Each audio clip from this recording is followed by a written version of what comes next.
काली थिला बाली घर आजी हेला बंधन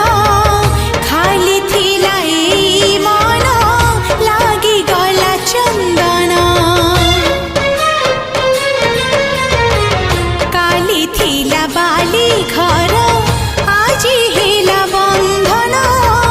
खाली थिला ए मन लागी गला चंदन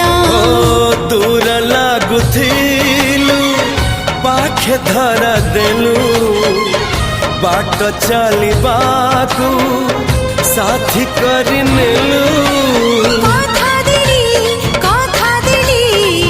कथा दिली जाई छाड़ी फेरि भी तो घरे